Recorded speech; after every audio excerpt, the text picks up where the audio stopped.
খেপে গেল মোম। বসা থেকে উঠে আগুনের কাছে এসে বসল। চঞ্চল ভঙ্গিতে আচমকা তীব্র সাহস নিয়ে বলল, আমি চলে যেতে চাচ্ছি আর আপনি আমায় আটকাবেন না? ভদ্রতা দেখিয়েও তো একবার বলতে পারতেন, না মোম তুমি কোথাও যেতে পারবে না, এই রুমেই থাকো, আমাকে একা ফেলে যেও না। নাকি আমাকে এখন ভালো লাগে না আপনার? একটু আগে ফোনে কার সঙ্গে কথা বলছিলেন শুনি? আগুন হতভম্ব হয়ে গেল। যতটুকু মনে পড়ছে জ্বর তো আগুনের এসেছে। জ্বর আসলে মানুষ জ্বরের ঘরে কত আবল তাবল কথা বলে। তাহলে এসব আজগুবি কথা মোম কেন বলছে? এসব তো আগুনের বলা উচিত। আগুন চোখ ছোট ছোট করে তাকিয়ে রাশভারী গলায় বলল, দেখি আর একটু কাছে আসো তো। মোম আসত। আগুনের মোমের কপালে হাত দিয়ে চেক করলো, অতপর গম্ভীর কঞ্চে পড়ল, জ্বর তো নেই, শরীর তো ঠিকই আছে, তাহলে এসব অবান্তর কথা কেন বলছো? খাবার খাওয়ার আগে রাশেদ যখন টিভিতে নিউজ দেখছিলেন তখন মোমো সেখানে উপস্থিত ছিল। নিউজে দেখাচ্ছিল বউকে রেখে স্বামী পরকীয়া করে। বউকে ভালোবাসে না, অথচ অন্য মেয়েদের প্রতি স্বামীর তীব্র আকর্ষণ। ব্যাস, তারপর থেকে মোমের মনের মধ্যে হাঁসফাঁস করতে লাগতে শুরু করলো। চঞ্চল কিশোরীর বুকের ভেতর অজানা ভয় ভাষা বাঁধল।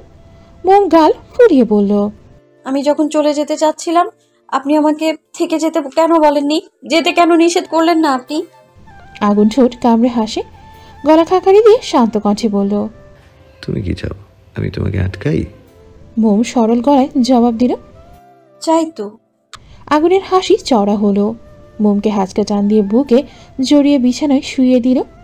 মোম ভয়ে ভয়ে চোখ খিচে বন্ধ করে নিল। মৃদু রাগী গলায় বলল, এমন কেউ করে? ভয় পেয়ে গিয়েছিলাম। আগুন অধরের হাসি বজায় রেখে শীতল গলায় বলল, আমি আছি তো, তাহলে ভয় কিসের? মোম এইসব কথা কানে নিল না। মনের মধ্যে থাকা প্রশ্নগুলো ছটফট কণ্ঠে বলে উঠল, মাস্টারমশাই, আপনি আমাকে ভালোবাসেন বা না বাসেন সমস্যা নেই, শুধু সারা জীবন আমার পাশে ভরসাযোগ্য একজন মানুষ হয়ে থাকলেই চলবে। এখন যেমনটা আছেন সারা জীবন এমনটা থাকলেই হবে, এতেই আমি খুশি। আমি যদি কখনো কোনো ভুল করি, অন্যায় করে ফেলি, আপনাকে কষ্ট দিয়ে ফেলি, আপনি আমায় বকুনি দিন, দরকার হলে শাস্তি হিসেবে মারতেও পারেন, তবুও আমি ছাড়া অন্য কোনো মেয়ের প্রতি আকৃষ্ট হবেন না। তাহলে কিন্তু মোম অনেক কষ্ট পাবে, মোমের মন ভেঙে যাবে, সহ্য করতে পারবে না, হয়তো মোম মরেই যাবে। বলতে বলতে ফুপিয়ে কেঁদে উঠল মোম। আগুন অবাক হয়ে গেল। এই মুহূর্তে মোমের থেকে এসব কথা সে আশা করেনি। মোমকে বুক থেকে সরিয়ে মাথাটা বালিশে রাখলো। কিঞ্চিত ঝুঁকে মোমের উপর আছোয়া হলো। বলিষ্ঠ হাতে চোখের জল মুছে দিয়ে নরম গলায় বলল, কি হয়েছে মোম? আমার নামে কেউ কিছু বলেছে? তুমি কিছু শুনেছো? মোম মাথা নেড়ে না করলো। তাহলে হঠাৎ এসব কথা কেন বলছো? মোম নাক টেনে টলমল চোখে চেয়ে মায়া ভরা কণ্ঠে বলল, টিভিতে দেখেছি স্বামীরা নাকি পরকীয়া করে, বউকে রেখে অন্য মেয়েদের সাথে চলে যায়। আগুন দীর্ঘশ্বাস ছাড়ল, শান্ত কণ্ঠে বলল, সেজন্য কাঁদছ? তোমার কি আমাকে তাদের মতোই মনে হয়? সব মানুষ এক হয় না মোম, সেভাবে সব স্বামীও এক হয় না। তুমি না একদিন বলেছিলে তোমার কোন বান্ধবীকে নাকি তার স্বামী অনেক মারে? আমাদের বিয়ের পর তোমার গায়ে কখনো হাত তুলেছি আমি? মারা তো অনেক দূরে থাক, আজ পর্যন্ত একটা ফুলের টোকাও দেইনি। তোমার উপর রাগ হলে আমি দূরে সরে থাকতাম, যাতে আমার রাগ তোমাকে দেখতে না হয়। তবুও এত সন্দেহ? মোমের চোখ দুটো আবার ভিজে উঠেছে। সেই নোনা পানি গড়িয়ে পড়ল মোমের মসৃণ গাল বেয়ে। কাঁদো কাঁদো গলায় মোম জবাব দিল, সন্দেহ করিনি, শুধু বলেছি মাস্টারমশাই সবসময় তাই তার মোমের হয়েই থাকবে। আগুন মুচকি হেসে মোমের গালে গড়িয়ে পড়া চোখের পানি মুছে দিল। ঝুঁকে কপালে আলতো করে চুমু খেল। কপালে কপাল ঠিকই শীতল গলায় বলল, জি, আমার কাঁদুনে বউ। আগুন শুধু তার মোমের। একটা কথা জেনে রেখো, মোম ছাড়া এই আগুনের বুকে আর কেউ থাকবে না, কথা দিলাম। যত দূরেই যাই না কেন, তুমি থাকবে কাছে। তুমি ছাড়া এই জীবনে কে থাকবে আর পাশে? আগুন কলেজ থেকে 3 দিনের ছুটি নিয়েছে। একদিন তো অনুমতি ব্যতীত ছুটি কাটিয়েছে জ্বরের জন্য। মিনার কথায় আরও 2 দিন বাড়িয়ে ছুটি নিয়েছে। যদিও আগুন এখন মোটামুটি সুস্থ, শুধু রাতে অল্প অল্প জ্বর ছিল। এতেই মিনা অস্থির হয়ে ছেলেকে 2 দিন বাড়িতে 3 দিনের ছুটি নিয়ে জন্য অ্যাপ্লিকেশন করালেন। আজকে একটা বিশেষ দিন, সে কথা স্মরণ হতে আগুনও মায়ের কথায় রাজি হয়ে গিয়েছে। এদিকে মোম তো একজন আছেই। আগুন বলেছে সে ঠিক আছে, তার কোনো অসুবিধা হচ্ছে না, কিন্তু মোম মানতে নারাজ। তার এক কথা, অল্প জ্বরই বা থাকবে কেন? সেজন্য ডাক্তার যেই টেস্টগুলো দিয়েছেন সেগুলো এখন করাতে হবে। আর মিনা ও মোমের কথায় সায় জানিয়েছেন। অগত্যা আগুন বাধ্য হয়ে মোমকে সাথে নিয়ে পরিচিত এক হসপিটালে টেস্টগুলো করানোর জন্য চলে গেল। সেখানে আগুনের চেনা জানা ভালো একজন ডক্টর আছে। মোম বোরখা পরেছে, চোখ ছাড়া তার আপাদমস্তক বোরখার আড়ালে ঢাকা। আগুন নিজের গাড়িতেই করিয়ে এসেছে। মোমকে সিটে বসিয়ে সুন্দর করে সিট বেল্ট লাগিয়ে দিল। নিজে বসে পড়ল ড্রাইভিং সিটে। মোম এটা সেটা বলছে আর আগুন চুপ করে শুনছে। আগুন ড্রাইভিং করার পাশাপাশি মুখোশের আড়ালে ঢাকা মোমের ক্ষুদ্র আদল তীক্ষ্ণ দৃষ্টিতে পর্যবেক্ষণ করছে। কল্পনা করছে কিভাবে তার পিচ্ছি বউ চিকন পাতলা অধৈর্যরা নেড়ে নেড়ে তোতা পাখির মতো বুড়িয়ে ওড়াচ্ছে। হসপিটালে পৌঁছে গেটের বাইরে গাড়ি পার্ক করে মোমের হাত ধরে ভেতরে প্রবেশ করলো আগুন। মোম মাথা এদিক ওদিক ঘুরিয়ে চক্ষু জোড়া দিয়ে অবলোকন করছে হসপিটালের পরিবেশ। হসপিটালে তেমন ভিড় নেই, অল্প স্বল্প মানুষের সমাগম। মানুষগুলোকে পেছনে ফেলে তারা সম্মুখের দিকে এগিয়ে গেল। একতলার বাম দিকের কর্নারে কক্ষের সামনে এসে থামলো আগুন। ভেতরে কাঙ্ক্ষিত মানুষটি ছাড়াও অন্য দুজন লোক দেখা যাচ্ছে। আগুন দরজায় নক করল না। দরজার বাইরে কিছুটা সাইড ঘেঁষে মোমকে সাথে নিয়ে চুপ করে দাঁড়িয়ে রইল। কিছুক্ষণ পর লোক দুজন চলে গেলে আগুন দরজায় নক করল। ভরাট স্বরে বলে উঠল, মে আই কামিং স্যার? কারো গলার আওয়াজ শুনে কক্ষের মধ্যে সুন্দর ডিজাইনের কারুকাজ করা চেয়ারে বসে থাকা ডক্টর আশানুর মাথা উঠিয়ে নজর রাখল দরজায়। চেনা পরিচিত মুখাবয়ব দেখে চোখ দুটো চকচক করে উঠল। বসা হতে উঠে খুশিতে গদগদ হয়ে বলে, আগুন, কতদিন পর দেখা হলো আমাদের, কেমন আছিস? আগুন কোনো প্রতিক্রিয়া দেখালো না। দরজার বাইরে ঠায় দাঁড়িয়ে, তার পেছনে মোম। আগুনের মুখে বিরক্তির ছাপ স্পষ্ট। আশানুর কাছে এগিয়ে এসে গমগমে গলায় বলল, শালা, আমার চেম্বারে আসতে হলে তোকে আবার পারমিশন নিতে হবে নাকি? ঝড়ের গতিতে ঢুকে যাবি, কোনো সমস্যা নেই। আগুন গম্ভীর কণ্ঠে বলল। সামনে থেকে না শুলে ভেতরে আসবো কিভাবে? আশানুর সরে দাঁড়ায়। আগুন মোমকে নিয়ে ভেতরে প্রবেশ করল। মোমকে দেখে আশানুর ভ্রু কুঁচকে ফেলল, কিছু বলল না। ভদ্রতা সুযোগ চেয়ারে বসতে বলে নিজেও গিয়ে তার জন্য বরাদ্দকৃত জায়গায় বসে পড়ল। আগুন মোমকে চেয়ার টেনে বসিয়ে পাশের চেয়ারটায় নিজে বসল। আশানুর মুচকি হেসে বলল, কি খাবে বল, চা নাকি কফি, সাথে অন্য কিছু? আগুন ফোঁস করে নিঃশ্বাস ছেড়ে হাতে থাকা একটা ফাইল আশানুর দিকে এগিয়ে দিল। রাশভারী কণ্ঠে বলল, কিছু খাবো না, জ্বর এসেছিল 2 দিন আগে। ফ্যামিলি ডক্টর বলেছেন এই টেস্টগুলো করিয়ে নিতে। যদিও আমার মনে হয় টেস্ট করানোর কোনো প্রয়োজন নেই, তবুও তুই একবার চেক করে জানা। সে না হয় দেখেছি, তাই বলে কিছু খাবি না, খালি মুখে চলে যাবি? তুইও কলেজ নিয়ে ব্যস্ত থাকিস, আমিও হসপিটাল নিয়ে। বন্ধুরা মিলে যে কিছু সময় আড্ডা দিব, সেই সময়টুকু নেই। 1 কাপ কফি অন্তত খেয়ে যা। আগুন বিরক্ত দৃষ্টিতে তাকায় আশানুরের দিকে। আশানুর নিজেই একজনকে ফোন করে 1 কাপ কফি, 1 গ্লাস জুস আর বিস্কিট দিয়ে যেতে বলল। মোমের দিকে চেয়ে হাসি মুখে বলল, এটাকে তোর বোন নাকি? বাহ, আগের থেকে অনেক বেশি সুন্দর হয়ে গিয়েছে। আগে তো এতটা ফর্সা ছিল না, গায়ের রং শ্যামবর্ণের ছিল, আর এখন দুধে হালতা গায়ের রং। বলে হতাশা নিঃশ্বাস ত্যাগ করলো।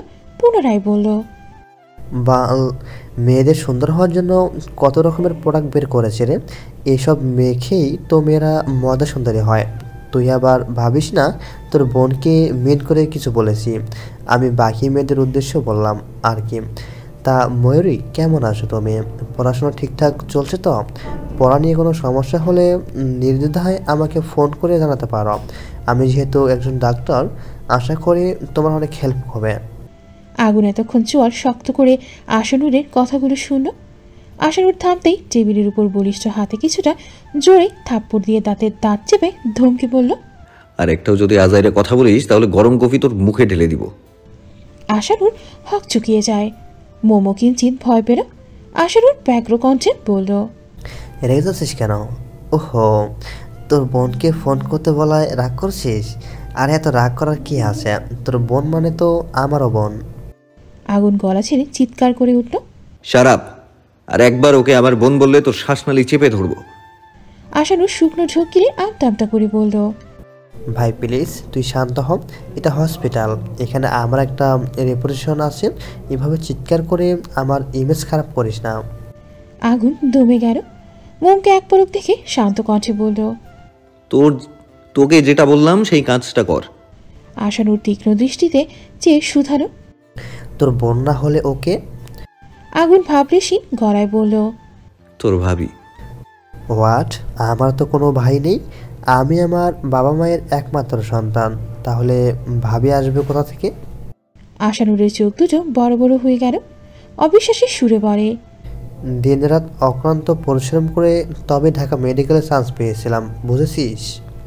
আগুনের মেজাজ খারাপ হলো। চিবিয়ে চিবিয়ে বলল, এই তুই ডিএমসিতে চান্স পেয়েছিলি কিভাবে? আর ডাক্তারি পাশ করেছিস কিভাবে? নাকি ঘুষ দিয়ে চান্স পেয়েছিলি? ফুঁসে ওঠে আশানুর। ভাব নিয়ে গমগমে গলায় বলল, তার মানে এটা তোর বোন নয়, বউ? তুই বিয়ে করে ফেলেছিস? তবু একবার আমাকে জানালে না, গোপনে রাখলে, কেন রাখলে? তাহলে গাধার মতো কথা বলিস কেন? তোর ভাইয়ের বউ কিংবা অন্য কারোর বউকে নিয়ে আমি হসপিটালে আসবো, এই তোর বুদ্ধি? ছাগল জানি কোথাকার। আশানুর চুপসে গেল। পর মুহূর্তে মোমের দিকে বিস্ময়কর দৃষ্টিতে চেয়ে বলে ওঠে, সে যাই হোক, এসব তোর বাহানা। সত্যিকারের বন্ধু মনে করলে সময় করে ঠিকই বলতে। তপ্ত নিঃশ্বাস ছাড়ো আগুন। কণ্ঠ খাদেনি বলল, বলার সুযোগ পাইনি তাই বলিনি। ভেবেছিলাম বড় করে বউ ভাতের আয়োজন করে সবাইকে বলবো। এর ফাঁকে তোকে একবার জানাতে চেয়েছিলাম, ব্যস্ততায় আর হয়ে ওঠেনি, সেই জন্য জানাতে পারিনি। আশানুর ঠোঁট উল্টে অভিমানী গলায় বলল, জ্বর যেহেতু এখন নেই আর তোকেও অনেক ফিট লাগছে, তাই আমার মনে হয় টেস্টগুলো না করালেও চলবে। আগুন বিরক্ত কণ্ঠে বলল, টেস্টগুলো কি করবি নাকি চলে যাব? ওদের কথার মাঝে একজন লোক এসে কফি জুস দিয়ে গেল। আগুন কফি খেলেও মোম কিছু খায়নি। জুসটা বিশেষ করে মোমের জন্য অর্ডার করেছিল আশানুর। আশানুর আর আগুন পুরনো বন্ধু, স্কুল লাইফ থেকে পরিচয়। খুব ভালো বন্ধুত্ব ওদের দুজনের মধ্যে। আগুন তেমন কিছু শেয়ার না করলেও আশানুর তার জীবনের বেশিরভাগ অনেক কথাই আগুনের সাথে শেয়ার করে। এই যে আশানুর বিয়ে করেছে, তার বউ আফিফা গরিব ঘরের মেয়ে বলে তার মা আফিফাকে ছেলের সাথে বিয়ে দিতে রাজি ছিলেন না। তখন বিষয়টা আগুনকে বললে সে আশানুরের মাকে রাজি করায়। আশানুর আফিফাকে খুব পছন্দ করত, আফিফাও তাকে পছন্দ করত, তবে মুখ ফুটে কখনো বলেনি, কারণ সে গরিব ঘরের মেয়ে। আশানুর যে স্কুলে পড়াশোনা করেছে সে একই স্কুলে আফিফাও পড়াশোনা করত। তবে আশানুর যখন ক্লাস 9ম শ্রেণীতে পড়ে তখন আফিফা এসে তাদের সাথে একই ডিপার্টমেন্টে এসে ভর্তি হয়। প্রথম দেখাতেই আফিফার শ্যামলাটে মুখশ্রীর মায়ায় পড়ে গিয়েছিল। আফিফাকে প্রপোজ করলে সে প্রথম মানতে চায়নি, পরে ঠিকই রাজি হয়েছিল। তাদের সেই ভালোবাসা পূর্ণতা পেয়েছে আজ 1 বছর হলো। পড়াশোনা শেষ করে চাকরি পাওয়ার বছর খানিকের মধ্যেই বিয়ে করে নেয়, যার 80% ক্রেডিট আগুনের। আগুন ধমকে পুনরায় বলল, উত্তর দিচ্ছিস না কেন? টেস্টগুলো করবি? আগুন মোমের দিকে তাকায়। মোম ইশারায় বোঝালো টেস্ট করাতে হবে। আগুন দীর্ঘশ্বাস ছাড়ল, ফিচেলে হেসে বলল, ভাই, আমার বউ টেস্ট না করিয়ে আমাকে যেতে দেবে না। তুই আর দেরি করিস না, জলদি টেস্টগুলো করিয়ে দে। এভাবে বারবার বউ বলায় মোমের লজ্জা লাগছে। মোম মাথা নিচু করে বসে রইল। আশানুর ঠোঁট টিপে হাসে। চেয়ার ছেড়ে উঠতে উঠতে বলল, চল আমার সাথে অন্য রুমে। মোমো উঠে দাঁড়ালো, আগুনের সঙ্গে যেতে চাইল। আশানুর বাধা প্রয়োগ করলো, মুচকি হেসে বলল, দুঃখিত, আমি বুঝতে পারিনি তুমি আগুনের বউ, কিছু মনে করো না কেমন? আজকে তো বেশি কথা বলতে পারলাম না। আমাদের বাসায় আগুনকে নিয়ে একদিন যেও, সেদিন তোমার সাথে অনেক গল্প করব। আর শোন, তোকে আমার সাথে আসতে হবে না, তুই এখানেই বস, অল্প কিছুক্ষণের মধ্যেই আমরা ফিরে আসব। মোম জবাব না দিয়ে আগুনের দিকে তাকায়। আগুন বলল, তুমি থাকো, আমরা যাচ্ছি। মোম মেনে নিল। আগুন চলে যায় আশানুরের সাথে। যেতে যেতেই আশানুর চনমনে কণ্ঠে জানতে চাইল, ভাবির নাম কি রে? মোম। সুন্দর, তোর নামের সাথে মিল আছে, বল। আগুন কিছু বলল না, চুপচাপ হাঁটতে থাকলো। আশানুর নিজেই বলল, তোর বইয়ের মুখটা দেখতে পারলাম না, সময় করে একদিন আমাদের বাসায় আসিস, বাবা মা অনেক খুশি হবেন। তুই বিয়ে করেছিস শুনলে আফিফা মৌকে দেখার জন্য বায়না শুরু করে দিবে। তাই বলছিলাম কি, মোকে সাথে নিয়ে আমাদের বাসায় এসে একবার ঘুরে যাস। আগুন গম্ভীর কণ্ঠে জবাব দিল। যাব। শুনলাম তোর বউয়ের নাকি কিছুদিন আগে ছোট একটা অ্যাক্সিডেন্ট হয়েছিল, এখন সে ঠিক আছে? আফিফা একদম ঠিক আছে। তাছাড়া ও গুরুতর আহত হয়নি। রিক্সা থেকে নামতে গিয়ে হাঁটুতে কঞ্চিতে ব্যথা পেয়েছিলাম। হাঁটুর চামড়া কিছুটা ছিলে গিয়েছে, এখন ঠিক আছে। সময়টা দুপুরের কাছাকাছি, তবুও জেদি সূর্য যেন মাথার উপরে আড়াআড়িভাবে বসে আছে। খড়খড়ে রোদে বাতাসের ছিটে ফোটাও নেই বললেই চলে। প্রচণ্ড গরমে মোম ঘেমে উঠেছে, তার উপর গায়ে বোরখা জড়ানো। আগুনও ঘেমে গিয়েছে, অথচ কাঠখোট্টা রোদের মধ্যে দুই নরনারী স্থির হয়ে দাঁড়িয়ে। ইচ্ছে করে এই রৌদ্রোজ্জ্বল রাস্তায় দাঁড়াতে বাধ্য হয়েছে, কারণ তাদের সম্মুখে নাইমা দাঁড়িয়ে আছে। আগুনের টেস্টগুলো করিয়ে আশানুরের সাথে আরও কিছুক্ষণ কথা বলে তারা বেরিয়ে এসেছে। আশানুর বলেছে আজকে টেস্টের রিপোর্টগুলো দিতে পারবে না, সে একটু ব্যস্ত আছে। জানিয়েছে 2 দিন পর দিবে। রিপোর্টে কী এসেছে জানার জন্য মোমের মন ছটফট করলেও আগুনের তেমন কোনো ভাবান্তর হলো না। আগুনের কাছে মনে হয়েছে অযথা টেস্টগুলো করিয়েছে। আগুন আশাবাদী রিপোর্টগুলো পজিটিভে আসবে। আশানুর থেকে বিদায় নিয়ে গাড়ির কাছে এসে যখন গাড়িতে উঠতে যাবে, তখনই কোথা থেকে নাইমা ওদের সামনে চলে আসে। নাইমাকে দেখে আগুন বুকে দুহাত গুজে শটার হয়ে দাঁড়ায়, ভ্রু কুচকে তীক্ষ্ণ দৃষ্টিতে তাকিয়ে থাকে। আগুনের পাশে মোম দাঁড়ানো। আগুন ভাবছে একটা মেয়ে ঠিক কোন লেভেলে বেহায়া হলে সেদিন এত কিছু বলার পর, সুন্দরভাবে সব কিছু বোঝানোর পরও আবার তার নিকট বারবার ফিরে আসে যে তাকে 2 পয়সারও মূল্য দেয় না। নাইমা আজকে হসপিটালে যায়নি। ও ঠিক করেছে আগুনের সাথে আরেকবার কথা বলবে, আগুনকে বুঝিয়ে বলবে যেন আগুনের বউকে ডিভোর্স দিয়ে ওকে বিয়ে করে। সেজন্য সকাল থেকে আগুনের বাসার বাইরে অপেক্ষা করছিল। যখন আগুন মোম বেরিয়েছে, নাইমা ওদের পিছু পিছু আশানুরের হসপিটাল পর্যন্ত এসে পড়েছে। বোরখা পরিহত রমণীকে দেখে নাইমা বুঝতে পেরেছে এটাই হয়তো আগুনের বউ, কারণ আগুনের বোন এত ফর্সা না। আর আগুন অন্য কোনো মেয়েকে সাথে নিয়ে কোথাও বের হওয়ার মতো মানুষ নয় সে। নাইমা হসপিটালের ভেতরে প্রবেশ করেনি, হসপিটালের মেইন গেটের বাইরে দাঁড়িয়ে আগুনের ফিরে আসার জন্য প্রতীক্ষা করছিল। ও আসতেই একদম আগুনের সামনে এসে দাঁড়ায়। নাইমার চোখ দুটো কিঞ্চিত লাল হয়ে আছে, হয়তো কান্না করেছে। ফর্সা বলে কান্নার জন্য আর সূর্যের প্রখর উত্তাপে মুখশ্রীতে হালকা রক্তিম আভা ফুটে উঠেছে। নাইমা মোমের দিকে কঠিন দৃষ্টিতে তাকায়। মোমকে দেখে বুকের ভেতর ক্ষতটা তাজা হয়ে উঠছে। তীব্র ক্ষোভে মাথা নাড়া দিয়ে চলেছে সমান তারে। নাইমার বুক জ্বলছে, ভালোবাসা হারানোর আগুন দাউ দাউ করে জ্বলছে। ইচ্ছে করছে এই অসভ্য মেয়েটাকে এক্ষুনি নিজের হাতে খুন করতে। এই মেয়েটার জন্যই আজও আগুনকে পায়নি। অসভ্য মেয়েটা না থাকলে আগুন তাকেই বিয়ে করত, অবশ্যই নাইমাকেই করত। এই মেয়েটার জন্যই আগুন ওকে প্রত্যাখ্যান করেছে, অপমান করেছে। এইসব এখন নাইমা যা বলবে তাতে যদি আগুন রাজি হয় তাহলে তো ভালো, নয়তো এই মেয়েটাকেই নাইমা ছাড়বে না, কিছুতেই না। মোমের থেকে দৃষ্টি সরিয়ে নাইমা আগুনের দিকে তাকায়। শুষ্ক ঢোক গিলে শান্ত কণ্ঠে বলল, আমার তো কি কিছু বলার আছে। আগুন ভাবলেশীন গলায় জবাব দিল, আমার তোর কথা শোনার বিন্দু মাত্র ইচ্ছে নেই। ফুঁসে ওঠে নাইমা, ঝাঁঝাটো গলায় বলল, ইচ্ছে নেই মানে কি? হ্যাঁ, ইচ্ছে না থাকলেও তোকে শুনতে হবে। আগুন ভ্রু কুচকেছে বেশ দাম্ভিকভাবে চওড়া গলায় বলে, কার সামনে দাঁড়িয়ে কাকে কি বলছিস কোনো হুঁশ আছে? আমি আগুন শিকদার, নিজেরটা ছাড়া অন্য কারো মর্জিতে চলি না, এটা তো তুই খুব ভালো করেই জানিস। তবুও জেদ খাটাতে চলে এসেছিস। নাইমার চোখ দুটো টলমল করছে। টুপ করে এক ফোঁটা নোনা পানি গড়িয়ে পড়ল গাড়ি। তুরন্ত হাত দিয়ে গাল মুছে নিল, রাশ ভারী গলায় বলল, জেদ খাটাতে আসিনি, শুধু কয়েকটা কথা বলতে এসেছি। যেখানে তোর একটা কথাই শুনতে আমি ইচ্ছুক নই, সেখানে কয়েকটা কথা বলতে চাস? কথাগুলো বলেই আমি চলে যাব। আগুন ফস করে নিঃশ্বাস ছেড়ে কপট রাগ দেখিয়ে বলল, বল, তাড়াতাড়ি বলিস, আমাকে দ্রুত বাসায় ফিরতে হবে। নাইমা বার কয়েক ঢোক গিলে শীতল গলায় বলল, আচ্ছা আগুন, সত্যি করে বলতো, আমি কি দেখতে খুব খারাপ? পাশে দাঁড়ানো মেয়েটা নিশ্চয়ই তোর বউ। আমার দিকে ভালো করে তাকিয়ে বলতো, ওর থেকে কি আমি কম সুন্দরী, নাকি আমার মধ্যে কোনো কিছুর কমতি আছে? তোর বউয়ের মধ্যে যা আছে আমার মধ্যে তো তাই আছে। তাহলে কেন আমাকে রেখে এই মেয়েটাকে বিয়ে করলি? কি নেই আমার মধ্যে বল, কি নেই আমার মধ্যে যা এই মেয়েটার মধ্যে আছে? শেষের কথাটা চিৎকার করে বলে ডুকরে কেঁদে উঠল নাইমা। এগিয়ে এসে আগুনের সাথে আরেকটু ঘনিষ্ঠ হয়ে দাঁড়ায়। আগুনের হাতের সাথে নাইমার শরীর কিঞ্চিত স্পর্শ লাগে। আগুন ছিটকে দূরে সরে দাঁড়ায়। নাইমা তাচ্ছিল্য হাসে। আগুনের চোখে চোখ রেখে ভাঙা গলায় বলে উঠল, তুই কি অনুভব করতে পারছিস না আমার বুকের জ্বালা? তুই কি শুনতে পারছিস না আমার হৃদয়ের ব্যাকুলতা? তুই কি উপলব্ধি করতে পারছিস না আমার মনের সূক্ষ্ম ব্যথা?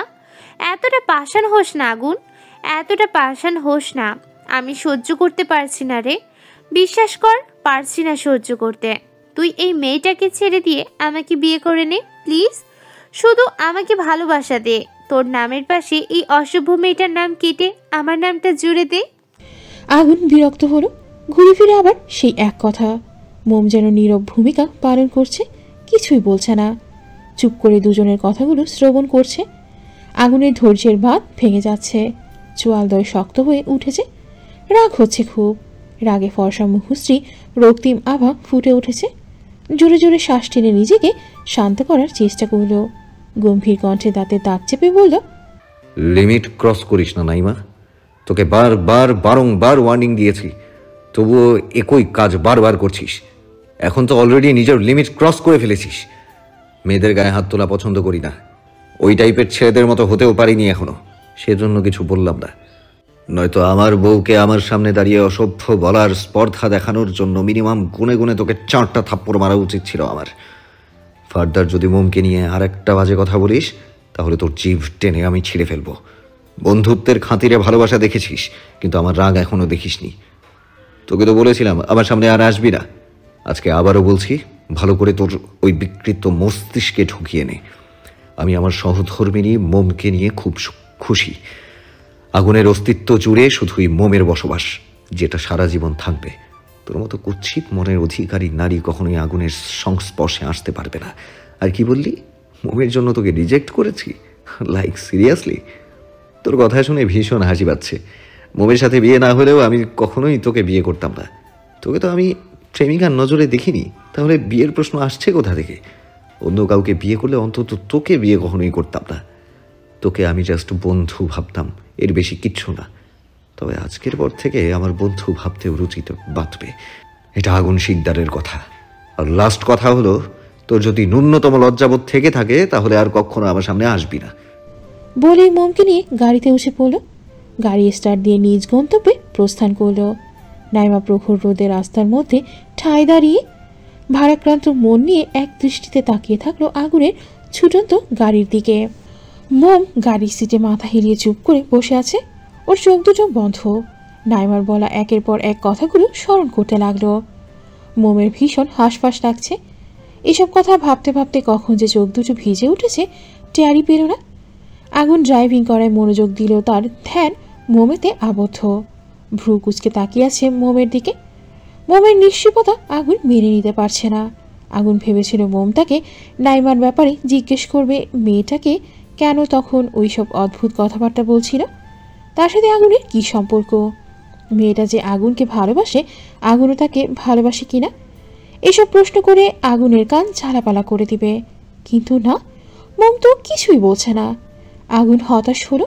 ফোঁস করে নিঃশ্বাস ছেড়ে মাঝ রাস্তায় একটু সাইডে গাড়ি দাঁড় করালো। মোম তখনও আগের মতোই বসা। আগুন সিট বেল্ট খুলে মোমের ওপর ঝুঁকে আসে। হাত বাড়িয়ে মোমের ন্যাকআপ খুলে দেয়। গাড়ির ছোট জানালাগুলো বন্ধ, তবে মোমের সিটের পাশের জানালাটা খোলা ছিল। আগুন জানালাটা বন্ধ করে দিল। মুখ উন্মুক্ত হতেই মোম চমকে ওঠে। চকিতে তাকায় আগুনের দিকে। মোমের চোখ দুটো অস্বাভাবিক লাল হয়ে আছে।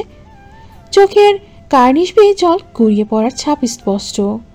আগুনও একটা হাত মোমের গালে রেখে শান্ত কণ্ঠে ডাকল, মোম। মোম নিশ্চুপ। আগুনের মেজাজ খারাপ হচ্ছে। বউ অভিমান করলে এসব লেম ইমোশনাল কথাবার্তা অথবা মিষ্টি মিষ্টি কথা বলে বউয়ের অভিমান ভাঙানো তার ব্যক্তিত্বের সাথে যায় না। আর কারণ ছাড়াই অযথা অভিমান করলে তো মেজাজ পুরো তুঙ্গে উঠে যাওয়ারই কথা। আগুনের কথা হলো বউকে ভালোবাসবো গোপনে, ভালোবাসা হৃদয় মাঝে লালন করে কাজের মাধ্যমে সেটা প্রকাশ করব। বউকে ভালোবাসি ভালোবাসি বলে বলে মুখে ফেনা তোলার কি আছে? ভালোবাসা গোপনীয়ভাবেই সুন্দর। আগুন মোমের সিট বেল্টটাও খুলে ফেলল। নিজের সিটে বসে দুহাতে মোমের কোমর পেঁচিয়ে ধরে একটানে নিজের কোলে বসিয়ে দিল। মোম হকচকিয়ে যায়। এক হাতে আগুনের গলা জড়িয়ে ধরল, অপর হাতে কাঁধে রেখে আগুনের শার্ট খামচে ধরল। আগুন কিছু না বলে মোমের ঠোঁটে একটা ভেজা চুমু খেলো। মোম মাথা নিচু করে ফুপিয়ে কেঁদে উঠল। আগুন মোমের থুতনিতে হাত রেখে মুখটা উঁচু করল। মোম আগুনের দিকে তাকালো না, তার চোখ জোড়া আগুনের দিকে তাকালো না। তার চোখ জোড়া আগুনের শার্টের কলারের উপর নিবদ্ধ। আগুন তপ্ত শ্বাস ছেড়ে শীতল গলায় বলল, রাস্তায় দাঁড়িয়ে যেই মেয়েটার সাথে কথা হলো ওর নাম নাইমা। মনে আছে একদিন একটা মেয়ে বাসায় এসেছিল আমাদের, তখন তোমাকে রুমে থাকতে বলেছিলাম, রুম থেকে বের হতে নিষেধ করেছিলাম। তোমাকে তো তখন ওর নাম সহ আমাদের বন্ধুত্বের কথাও জানিয়েছিলাম। এই সেই নাইমা। নাইমা আমাকে পছন্দ করে, বিয়ে করতে চায়, কিন্তু তাকে নিয়ে আমি কখনো এরকম কিছু ভাবতামই না। আর এখন তো নাইমাকে দেখলে বিরক্ত লাগে। আশা করি তখন আমাদের কথা শুনে বুঝতে পেরেছো নাইমা আমাকে পছন্দ করলেও আমি তাকে করি না। মোম মনোযোগ দিয়ে আগুনের কথাগুলো শুনল, তবে কোনো প্রতিক্রিয়া দেখালো না। আগুন ভারী কি গলায় পুনরায় বলল, তুমি যদি নাইমাকে নিয়ে জেলাস ফিল করো তাহলে ঠিক আছে, বিষয়টা আমাকে মন থেকে তৃপ্তিদায়ক আনন্দ দেবে। কিন্তু তুমি যদি আমাকে নিয়ে নাইমাকে ঘিরে আলতু ফালতু চিন্তা করে সন্দেহ করো, আমাকে ভুল বুঝো। প্রথমবার ভালো করে বুঝিয়ে বলবো।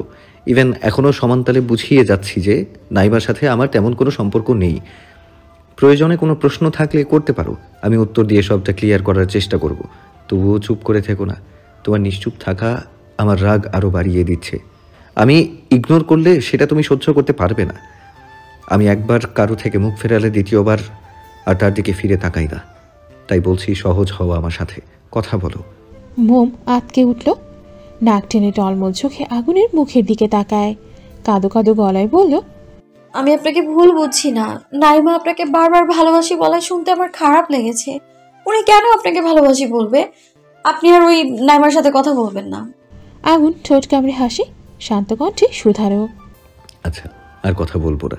তা নাইমা ভালোবাসি না বললে আর কে বলবে শুনি? মোম মায়া ভরা নয়নে চেয়ে সরল গলায় জবাব দিল, আমি বলবো। আগুনের চোখ দুটো চকচক করে উঠল। রাশ ভারী কণ্ঠে বলে, তাহলে বলো, কি বলবো? ভালোবাসার কথা। মোমের গাল দুটো লজ্জায় লাল হয়ে উঠল, চোখ দুটো খিচে বন্ধ করে নিল। আগুন মুচকি হাসল। উত্তপ্ত উষ্ণ ঠোঁট জোড়া এগিয়ে মোমের থুতনিতে চুমু খেল। মোম ফট করে চোখ খুলে তাকায়। আগুন মোমের নাকে নাক ঘষে বলল, যাও, তোমার জায়গায় গিয়ে বসে পড়ো।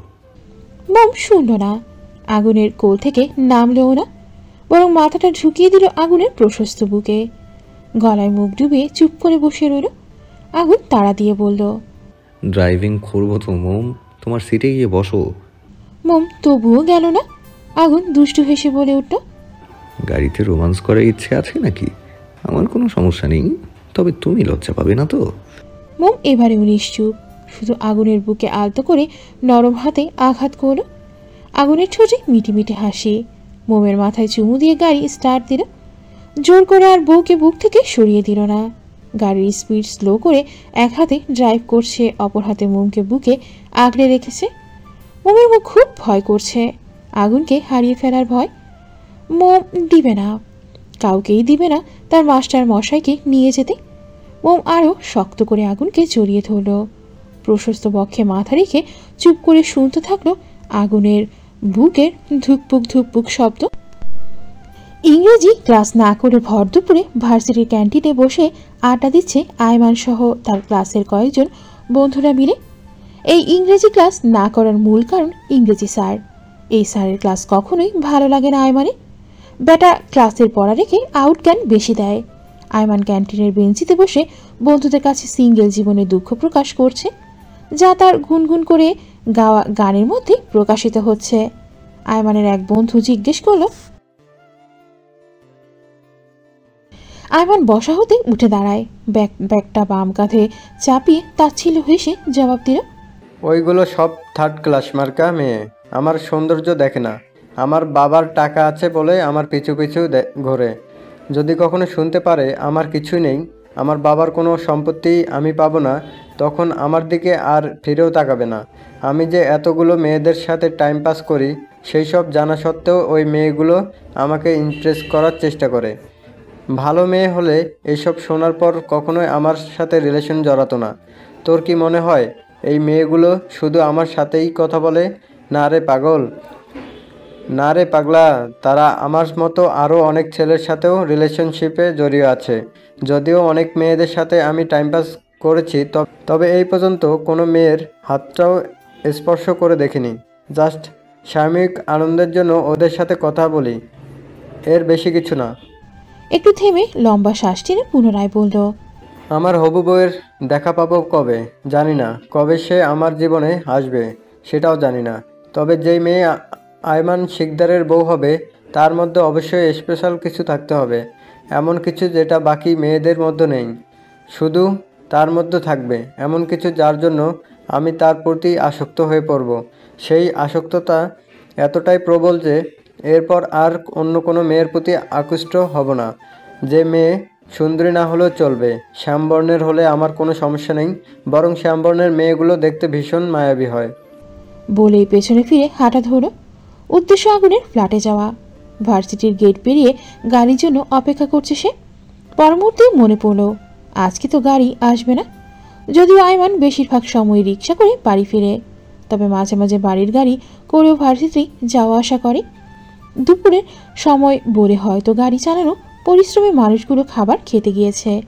রাস্তায় অনেক গাড়ি দাঁড়িয়ে, সেগুলোর মধ্যে কিছু সংখ্যক গাড়ির মালিক গাড়িতে নেই, আবার কিছু সংখ্যক গাড়ির মালিক গাড়িতে চোখ বন্ধ করে চুপ করে বসে আছে। বিশেষ করে রিক্সা গাড়িগুলো সারিবদ্ধভাবে স্থির হয়ে এখানেই দাঁড়িয়ে আছে। আয়মান ফোঁস করে নিঃশ্বাস ছেড়ে হাঁটতে শুরু করলো। বাসে চড়া আয়মান একদম পছন্দ করে না। এভাবে ধাক্কাধাক্কি করে বাসে চড়তে বিরক্ত লাগে তার। তাছাড়া বাসে অনেক মানুষের ভিড় থাকে যা আয়মানের অসহ্য লাগে। নয়তো এত কষ্ট করে এই রৌদ্রোজ্জ্বল পিচ ঢালা রাস্তায় হাঁটতে হতো না, বাসে করেই চলে যেত। আয়মান হাঁটছে আর চারপাশে নজর বোলাচ্ছে। পাশ কাটিয়ে অনেক রিক্সাওয়ালাই চলে গিয়েছেন, তবে সেই রিক্সা খালি ছিল না, যাত্রী ছিল রিক্সার মধ্যে। আয়মান হতাশ হয়ে হাঁটতে থাকলো। একটা না একটা খালি রিক্সা তো সে পাবেই। বেশ কিছুক্ষণ হাঁটার পর হঠাৎ আয়মান থেমে গেল। ভ্রু কুঁচকে তীক্ষ্ণ দৃষ্টিতে তাকালো রাস্তার অপর প্রান্তে। লাঠিতে ভর দিয়ে একজন বৃদ্ধ লোক দাঁড়িয়ে আছে। রোদে দাঁড়িয়ে থাকতে লোকটার কষ্ট হচ্ছে নিশ্চয়ই। হয়তো রাস্তা পার হওয়ার চেষ্টা করছে কিন্তু পারছে না। ভর দুপুরে হলেও রাস্তার মধ্যে গাড়ির আনাগোনা বেশ ভালোই দেখা যাচ্ছে। আয়মানের মায়া হলো, বড় ভাইয়ের মতো সেও পরোপকারী মানুষ। আয়মান চটজলদি রাস্তা পার হয়ে ওপারে গেল। বৃদ্ধার কাছে এসে হাসি মুখে দাঁড়িয়ে বেশ উচ্ছ্বসিত কণ্ঠে বলল, দাদু, আপনি নিশ্চয় রাস্তা পার হতে চাচ্ছেন কিন্তু পারছেন না। চিন্তা করবেন না, আমি আপনাকে রাস্তা পার করে দিচ্ছি। বৃদ্ধ লোকটি কিঞ্চিত ভাঙা চশমার আড়াল থেকে হালকা ঘোলাটে চোখে আয়মানের দিকে তাকালেন। বৃদ্ধ লোকটিকে কিছু বলার সুযোগ না দিয়ে আয়মান তাকে ধরে সাবধানে রাস্তা পার করে দিল। আয়মানের ঠোঁটে ফুটে ওঠে বিজয়ী হাসি। আয়মান জানে কারো উপকার করলে সেই ব্যক্তি উপকারী মানুষটির প্রশংসা করে পাবলিকের কাছে ভাইরাল করে দেয়। বৃদ্ধ লোকটিও নিশ্চয়ই এখন তার প্রশংসা করে করে মাথায় তুলে নাচবেন। ভাবতেই কেমন খুশি খুশি লাগছে। আয়মানের ভাবনার মাঝে বৃদ্ধ লোকটি ভাঙা গলায় চেঁচিয়ে উঠল, এই হতচ্ছাড়া, তুই আমাকে রাস্তার ওপারে কেন এনেছিস? এত কষ্ট করে 1 ঘন্টা দাঁড়িয়ে থাকার পর একটা লক্ষ্মী মেয়ে এসে আমাকে রাস্তা পার করে ওপারে নিয়ে গিয়েছিল। দাঁড়িয়ে থাকতে থাকতে হাঁটু ব্যথা টনটন করছে, আর তুই আমাকে আবার রাস্তার ওপারে এনে দিয়েছিস। এখন আমাকে আবার রাস্তার পার হতে হবে, কিন্তু রাস্তার ওপারে এখন কে নিয়ে যাবে শুনি? আমাকে ওপারে কেন নিয়ে আসলি? আমি তোকে বলেছিলাম। আয়মান ভ্রু কুঁচকে বৃদ্ধ লোকটির দিকে তাকায়, তীক্ষ্ণ দৃষ্টিতে চেয়ে গমগমে গলায় জবাব দিল, এই জন্যই বলে লোকের ভালো করতে নেই। আপনি যখন রাস্তা পার হয়ে গিয়েছিলেন তাহলে ওইখানে দাঁড়িয়েছিলেন কেন? নিজ গন্তব্য প্রস্থান করতেন। নিচে ঠোঁট কামড়ে দুষ্টু হেসে পুনরায় বলল, নাকি রাস্তার সুন্দরী রমণীদের দেখার জন্য দাঁড়িয়েছিলেন? আরে লজ্জা পাবেন না, কিন্তু লজ্জা পাওয়ার কিচ্ছু নেই। আমরাই তো মানুষ বাহ্যিকভাবে বুড়ো হলেও মন তো আর বুড়ো হয়ে যায় না, তাই না? তবে আফসোস একটাই, এখানকার মেয়েরা বয়স্ক সুগার ড্যাডি পছন্দ করে, আমার মতো নিষ্পাপ বাচ্চাদের চোখে দেখতে পায় না। সেজন্যই বলতে ইচ্ছে করে, বোন তোগো যৌবনের ঠাডা পড়ুক। বৃদ্ধ লোকটি হাতে থাকা লাঠিটা দিয়ে আয়মানের পেটে একটা গুঁতো মারল। তিরিক্ষি মেজাজ নিয়ে বলল, হতচ্ছাড়া বেয়াদব, তোর জন্য আমার কত সময় নষ্ট হলো। মেয়েটা হয়তো এখন আমাকেই খুঁজছে। আয়মান ব্যঙ্গ করে বলে ওঠে, জানতাম, মেয়ে ঘটিত ব্যাপার। এই আইমান পুরনো খেলোয়াড়, বুঝেছেন? তা মেয়েটাকে, তাকে ডাকেন, আমিও একটু দেখি। তরুণ ছেলেদের রেখে শেষে কিনা এক বুড়ো লোকের প্রেমে পড়লো। ছ্যাস। আয়মান নিজের বক্তব্য শেষ করার পরপরই কেউ একজন পেছন থেকে আয়মানের শার্টের কলার চেপে ধরল। মুহূর্তে আয়মানের চোয়াল শক্ত হয়ে ওঠে, হাতের আঙুল গুটিয়ে শক্ত করে মুছে করল। শিরায় শিরায় রক্ত টকবগিয়ে উঠছে, মুখে ফুটে উঠল তীব্র ক্ষোভ। তড়িৎ বেগে পেছনে ফিরে আগন্তুক কে না কে দেখে বাম হাতের উল্টো পিঠ দিয়ে সজোরে থাপ্পড় বসালো তার গালে। কঠিন দৃষ্টি নিক্ষেপ করলো সম্মুখের মানুষটার দিকে। একটা মেয়ে গালে হাত দিয়ে ওদিকেই ফিরে আছে। মেয়েটার খোলা চুল অর্ধেক মুখের সামনে এসে পড়ছে, যার জন্য মেয়েটার মুখ দেখা যাচ্ছে না। তার মানে ও কোনো মেয়েকে থাপ্পড় মেরেছে। অমনি আয়মানের ললাটে প্রগাঢ় ভাঁজ পড়ল। কে এই মেয়ে? চেনা নেই জানা নেই, আয়মানের কলার চেপে ধরার সাহস কোথা থেকে পেল? বেশ হয়েছে, থাপ্পড় মেরেছে। মেয়েটা থাপ্পড় খাওয়ারই যোগ্য। কত বড় স্পর্ধা! আয়মানের কলার চেপে ধরে। মেয়েটি গাল থেকে হাত নামিয়ে এদিক ওদিক নজর বুলিয়ে কিছু খুঁজছে। ওই তো একটু দূরে আধ ভাঙা একটা ইটের টুকরা দেখা যাচ্ছে। মেয়েটি চঞ্চল পায়ে হেঁটে গিয়ে ইটের টুকরোটা হাতে তুলে নিয়ে দ্রুত আগের জায়গায় ফিরে আসে। আয়মান ভ্রু কুঁচকে শ্যামবর্ণের মেয়েটির দিকে তাকিয়ে আছে। মেয়েটির কাজল কালো চোখ দুটে ফুটে উঠেছে রাগের আভাস, ঠোঁটে ফুটে উঠেছে প্রতিবাদ করা কঠিন বাক্য বলার রেশ। মেয়েটি আয়মানকে কিছু বলার সুযোগ না দিয়ে হাতে থাকা ইটের ভাঙা অংশটি দিয়ে সজোরে মাথায় আঘাত করল। আয়মানের উচ্চতায় মেয়েটার থেকে বেশ ভালোই লম্বা, যার ফলস্বরূপ আঘাতটা গিয়ে লাগলো আয়মানের কপালে। ইটের আঘাতে কপালের বাম দিক দিয়ে কিছুটা থেতলে গিয়েছে। ইটের ক্ষুদ্র কণা কপালের চামড়া ভেদ করে ঢুকে গিয়েছে। মুহূর্তেই ফিনকি দিয়ে গলগল করে রক্ত বের হতে শুরু করলো। আয়মান মৃদু আর্তনাদ করে এক হাতে কপাল চেপে ধরল। চেপে ধরা হাতটা তাজা রক্তে লাল হয়ে উঠল। রক্তের ধারা আয়মানের হাত বেয়ে কনুইতে এসে জমা হচ্ছে, আর সেখান থেকে ফোটায় ফোটায় পিচ ঢালা রাস্তায় উপর পড়ছে। মেয়েটা সাইড ব্যাগ থেকে পানির বোতল বের করে বৃদ্ধ লোকটিকে দেয়। একটা রিক্সা গাড়ি ডেকে এনে বৃদ্ধকে রিক্সায় উঠিয়ে ভাড়া মিটিয়ে বৃদ্ধকে তার ঠিকানায় পাঠিয়ে দিল। আয়মানের কাছে এসে তার গলায় পেছানো ওড়না থেকে কিছু অংশ ছিঁড়ে আয়মানের কপালে পেঁচিয়ে বাড়তি অংশটুকু মাথার পেছনে নিয়ে শক্ত করে বেঁধে দিল। আরেকটা রিক্সা গাড়ি ডেকে এনে আয়মানকে নিয়ে দ্রুত ছুটল কাছাকাছি কোনো এক হসপিটালে। বাসায় আসার পর থেকেই মোমের মনটা ভীষণ খারাপ হয়ে আছে। তখন রাস্তার মধ্যে ঘটা ঘটনার জন্য না, এখন মন খারাপের কারণ মাস্টার মশাই। বাসায় ফেরার পর থেকে আগুন মোমকে ইগনোর করছে।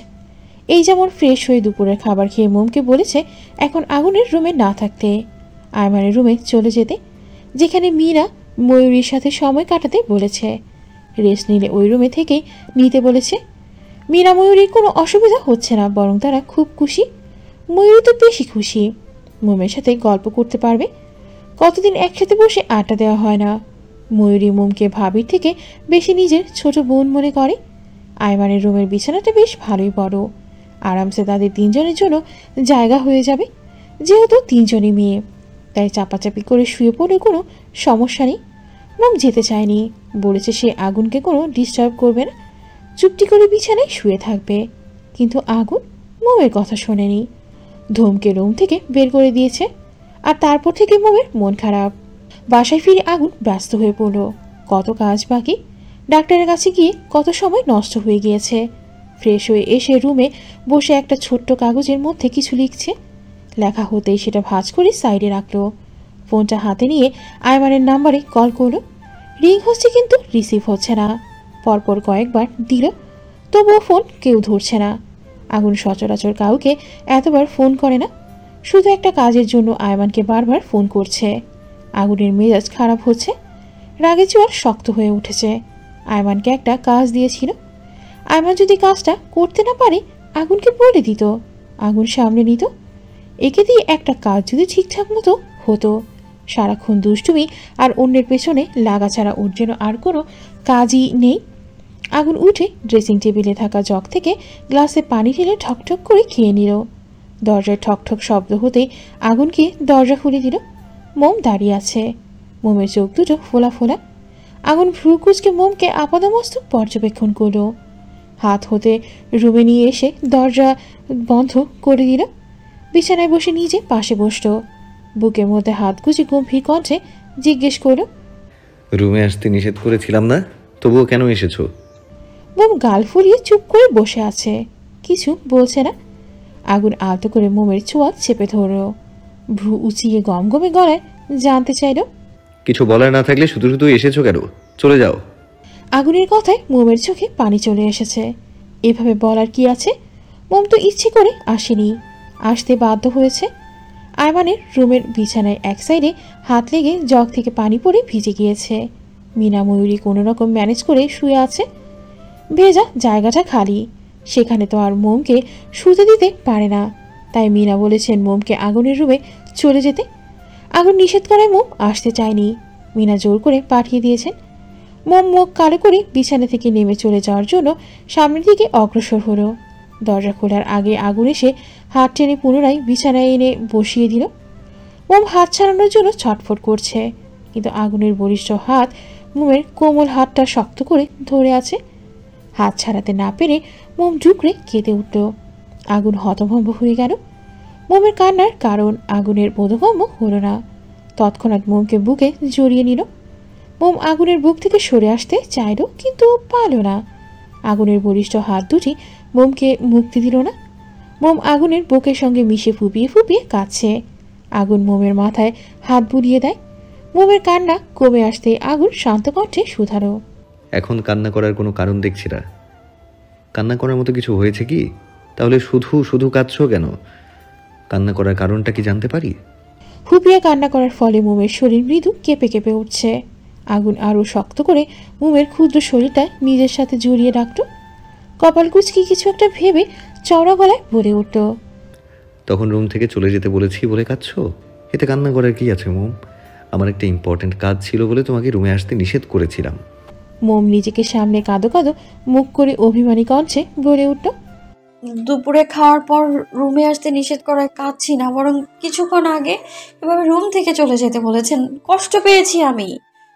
এমনভাবে রুম থেকে বেরিয়ে যেতে বলেন মনে হলো আমি এ বাসার আশ্রিতা। মানুষটা ছোট হতে পারি, হয়তো অনেক কিছু সঠিকভাবে বুঝতে পারি না, তাই বলে ভাববেন না আমার আত্মসম্মান নেই। আরমান ভাইয়ার রুমে বিছানায় একাংশ পানি পড়ে ভিজে গিয়েছিল, তাই মা আমাকে আপনার রুমে চলে আসতে বলেছিলেন। আমি আসতে চাইনি, আমি তো জানতাম আপনি কাজ করছিলেন, সেজন্যই তো আসতে চাইনি। মা এতবার বলায় ওনার কথা ফেলতে পারিনি।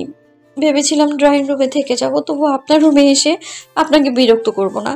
কিন্তু মা আমায় ড্রয়িং রুমে দেখলে খারাপ ভাববেন, তাই আপনার রুমে চলে আসতে হলো আমায়। আমি আন্তরিকভাবে দুঃখিত, এরপর থেকে বিষয়টা খেয়াল রাখবো। তবে আপনার কথায় মোম কষ্ট পেয়েছে মাস্টারমশাই, মোমের বুকে ব্যথা করছে। বলতে বলতে মোমের চোখ দুটো আবারও জলে টইচুম্বর হয়ে গেল। আগুনের খারাপ লাগলো, এভাবে বলা উচিত হয়নি। মেয়েটার ক্ষুদ্র মস্তিষ্কে আগুনের কথার বাজে ইফেক্ট পড়েছে। এতটাই বাজে ইফেক্ট পড়েছে যে মেয়েটা নিজেকে আশ্রিতা ভেবে বসেছে। আগুন তো চাইলে কাজ করার জন্য নিজেই ড্রয়িং রুমে নিজের ড্রয়িং রুমে বা বারান্দায় চলে যেতে পারত। কি দরকার ছিল মোমকে রুম থেকে বেরিয়ে যেতে বলার? তবে মোমের সরল স্বীকারোক্তি আগুনকে মুগ্ধ করছে। অনেক বউরা তো ভেতরে ভেতরে অভিমান পুষো রেখে কত টালবাহানা করে, সেই হিসেবে আগুনের বউটা চমৎকার। আগুন দীর্ঘশ্বাস ছাড়ো, মোমকে বুক থেকে সরিয়ে খসখসে দুহাতের অঞ্জলি পটে মোমের মুখশ্রী তুলে নিল। বউয়ের কপালে দৃঢ়ভাবে নিজের ওষ্ঠ ছুঁয়ে দিল। মোম চোখ বন্ধ করে নিল। মুহূর্তে অক্ষি কোঠরে জমানো নোনা পানি গড়িয়ে পড়ল গালে। আগুন সেই পানি মুছে দিল শীতল গলায়, বলল, সরি মোম, তোমাকে কষ্ট দেওয়ার জন্য। মোমের মাস্টার মশাই এতগুলো সরি। আর কখনো এভাবে বলবো না। আমি তোমাকে কষ্ট দেওয়া তো দূরে থাক, কষ্ট দেওয়ার কথা চিন্তাও করতে পারি না। মোম মায়া ভরা নয়নে তাকায় স্বামীর আদরে। লম্বা শ্বাস টানল আগুন। মোমের চোখের দিকে চেয়ে পুনরায় কণ্ঠ খাদে এনে রাশভারী গলায় বলল, আর বারবার আপনার রুম বলছো কেন? বলবে আমাদের রুম। আমার যা কিছু আছে সব কিছু তোমার, আমার যা কিছু আছে সব কিছুতে তোমার সমান অধিকার আছে। নিজেকে কখনো ছোট ভাববে না। মনে রেখো, তোমার মাস্টারমশাই সর্বদা তোমার সাথে আছে। আর মন খারাপ করো না, ঠিক আছে? মম মাথা নিচু করে ব্যগ্র কণ্ঠে জবাব দিল। আচ্ছা। আগুন ভ্রু কুচকে চড়া গলায় জানতে চাইল, সত্যি? আর মন খারাপ করবে না তো? মম দুদিকে মাথা নেড়ে বোঝালো সে মন খারাপ করবে না। আগুন নিরাশ স্বরে বলল, তাহলে একটু হাসো। না হাসলে মনে করবো এখনো রাগ করে আছো। একটু হাসো না ছকিনার মা। মোম মুখ গোমরা করে রাখল। আগুন মোমের ঠোঁটে আঙুল ছুঁয়ে শীতল কঞ্চে বলল। লাস্টের কথাটা আগুন সুর টেনে বলল। মোম ফিক করে হেসে ফেলল। মোমের হাসি দেখে আগুনেরও অধর করে হাসি ফুটে উঠল। আগুন প্রশান্তির নিঃশ্বাস ত্যাগ করল। বউয়ের যে এত জ্বালা সেটা আগুন হাড়ে হাড়ে টের পাচ্ছে। বিয়ে না করলে তো কখনো জানতেই পারত না বউরা এত ছিচকাদুরে হয়। আশানুর প্রায় ফোন করে আফিফা তাকে কীভাবে জ্বালিয়ে মারে সেসব আগুনকে বলতো। এতে আগুনের কোনো ভাবান্তর হতো না, কিন্তু এখন নিজের বউ কথায় কথায় কেঁদে ফেলায় আশানুরের কষ্টটা কিছুটা হলেও উপলব্ধি করতে পারছে। ভাগ্যিস মোম আফিফার মতো তেড়ামি করে না, আগুনের সকল কথা মেনে চলে। মোম কত শান্তশিষ্ট, নয়তো বদরাগী আগুনের সাথে 2 দিনও সংসার করতে পারত না। মীরা ঠিকই বলেছেন, মোম ভীষণ লক্ষ্মী একটা মেয়ে। এই প্রথম বাবাকে মনে মনে ধন্যবাদ জানালো আগুন এত মিষ্টি একটা বউ এনে দেওয়ার জন্য। রাশেদের সাথে কোনো এক অজানা কারণে আগুনের বনিবনা হয় না। আগুন বিছানা থেকে উঠতে উঠতে মোমকে উদ্দেশ্য করে বলল, শোনো, এখন একটু ঘুমিয়ে নাও। বিকেলে ময়ূরকে নিয়ে শপিং মলে চলে যেও। আইমান থাকবে তোমাদের সাথে, সেজন্য কোনো অসুবিধা হবে না আশা করি। মোম চঞ্চল কণ্ঠে শুধালো, কেন যাব? শপিং মলে মানুষ কি করতে যায়? অবশ্যই শপিং করতে যায়, তাই না? মোম চনমনে কণ্ঠে বলল। কিন্তু আমার তো শপিং করার কোনো প্রয়োজন নেই, সব কিছুই আছে। আগুন বিরক্ত হলো, ধমকে বলে উঠল, হাজার থাক, তবু আমি যখন বলেছি তুমি শপিংয়ে যাবে মানে যাবে। কথার অবাধ্যতা আমি পছন্দ করি না মোম। মোমের মুখটা চুপসে গেল। গোমরা মুখে জবাব দিল, ঠিক আছে যাব। আপনি যাবেন না? না, আমার একটা কাজ আছে, সেখানে যেতে হবে। কোথায় যাবেন? এত কথা বলছো কেন? যেটা বললাম সেই কাজটা করো। আমার ঘুম আসছে না, আমি এখন ঘুমাবো না। ঘুম না আসলে চুপ করে শুয়ে থাকো। মোম ব্যগ্র গলায় বলে ওঠে। এখন শুতে ইচ্ছে করছে না, চলুন না আমরা বসে বসে গল্প করি। আগুন ফোঁস করে নিঃশ্বাস ছেড়ে কপট রাগ দেখিয়ে বলল, আমার গল্প করার সময় নেই, বললাম না কাজ আছে। কথা কেন শুনছো না মোম? মোম ঠোঁট টিপে উল্টে বলল, শুতে মন না চাইলে সেটা আমার দোষ নাকি? আচ্ছা তাহলে তুমি বসে থাকো। আগুনের গা ছাড়া ভাব মোমের পছন্দ হলো না। কিঞ্চিত রাগ নিয়ে বলল, ধুর, আমি শপিং করতে যাব না। আগুন চোয়ার শক্ত করে দাঁত চেপে বলল, তুমি যদি এখন আমার কথা না শোনো, আমি এক্ষুনি বাসা থেকে বেরিয়ে যাব। সারা রাতের মধ্যে একবারও বাসায় ফিরবো না। আগুনের ঝাঁঝালো কথায় মোম আটকে উঠল। আগুন বাসা থেকে চলে যাবে এটা মোম কখনই মানতে পারবে না। দ্রুত বিছানায় গিয়ে শুয়ে পড়ল। মোমের দিকে চেয়ে আগুন চক্ষু হাসল। বউকে জব্দ করতে আগুন ভালোই পারে। কালকে মোম শপিং করতে না গেলে সারপ্রাইজটা দিবে কিভাবে? সেজন্যই মোমকে শপিংয়ে পাঠানো অত্যন্ত জরুরি। হসপিটালের বেডে বসে আছে আয়মান, তার পাশেই বিরক্তকর মুখভঙ্গিতে দাঁড়িয়ে আছে অচেনা মেয়েটি। মেয়েটির বিরক্তির কারণ আরমান। তাকে কপাল ফাটিয়ে হসপিটালে নিয়ে আসতে হয়েছে সেজন্য নয়, বরং কপালে ব্যান্ডেজ করা নিয়ে। মেয়েটি যখন আয়মানকে নিয়ে হসপিটালে পৌঁছায় তখন একজন নার্স এসে আয়মানের কপালে ব্যান্ডেজ করে দিতে চাইলে আয়মান জানায় সে নার্সের হাতে ব্যান্ডেজ করবে না। নার্স ভ্রুকুচকে জানতে চাইল তাহলে কার হাতে করবে। আয়মান জানায় যে মেয়ে তার কপাল ফাটিয়েছে সেই মেয়ের হাতেই ব্যান্ডেজ করবে। এরপর এতবার বলার পরও আয়মান নার্সের কথা শোনেনি। আয়মানের এক কথা, যে তার কপাল ফাটিয়েছে ব্যান্ডেজ সে তার হাতেই করবে। তারপর থেকে মেয়েটার মুখে বিরক্তির আভাস ফুটে ওঠে। নার্স অচেনা মেয়েটির দিকে তীক্ষ্ণ দৃষ্টিতে তাকায়। মেয়েটিকে আপাদমস্তক পর্যবেক্ষণ করে এক ভ্রু উঁচিয়ে জিজ্ঞেস করে, তুমি এই ছেলের কপাল ফাটিয়েছ কেন? কি করেছিল সে? বয়ফ্রেন্ড হয় নাকি তোমার? তোমাকে রেখে অন্য মেয়েদের সাথে কথা বলে সেই জন্যই অবস্থা করেছ? মেয়েটি কপাল কুচকে তাকায় নার্সের দিকে, চড়া গলায় জবাব দিল, কি যা তা বলছেন আপনি? বয়ফ্রেন্ড তো দূরের কথা, আমি তো ওই ছেলেকে চিনি না। আর রইল বাকি কপাল ফাটানো, ওই ছেলেটা খুবই ভদ্র। আমার আবার ভদ্র ছেলের প্রতি অ্যালার্জি আছে। এত ভদ্র ছেলেদের আমি পছন্দ করি না, দেখলেই গা জ্বলে। তাই ওই ছেলের কপাল ফাটিয়েছি। নার্স অচেনা মেয়েটির দিকে চোখ দুটো বড় বড় করে তাকালো। ভদ্র ছেলেদের প্রতি অ্যালার্জি, নির্ঘাত এই মেয়ে পাবনা ফেরত পাগল। নয়তো এমন অদ্ভুত কথাবার্তা কেউ বলে। আর এই ছেলেটাও ভারী অদ্ভুত, যে তার কপাল ফাটালো তাকে কিছু না বলে উল্টো তার হাতে ব্যান্ডেজ করতে চাচ্ছে। দুইটাই পাগল। নার্স তিরিখে মেজাজ নিয়ে জানায়, সে যাই হোক, এই ছেলে তো তোমার হাতে ছাড়া কারোর হাতে ব্যান্ডেজ করবে না বলছে। এই নাও ফার্স্ট এড বক্স, এটাতে সব কিছু আছে। যেহেতু ক্ষতটা অতটা গভীর না, অল্প জায়গা নিয়ে থেঁতলেছে, তাই ইঞ্জেকশন দিতে হবে না। ওষুধ লিখে দিচ্ছি, এইগুলো 3 বেলা খেতে হবে। আর ব্যান্ডেজ করে দ্রুত সিট খালি করে বিদায় হও। এক পেশেন্ট নিয়ে বসে থাকলে তো চলবে না, আমাদের আরও অনেক পেশেন্ট আছে, তাদের জন্য তো সিটের ব্যবস্থা করতে হবে নাকি? মেয়েটি ভাবলেশীন গলায় বলল, আমি একে ব্যান্ডেজ করে দিতে পারবো না। একে টাচ করতেও আমার রুচিতে বাঁধবে।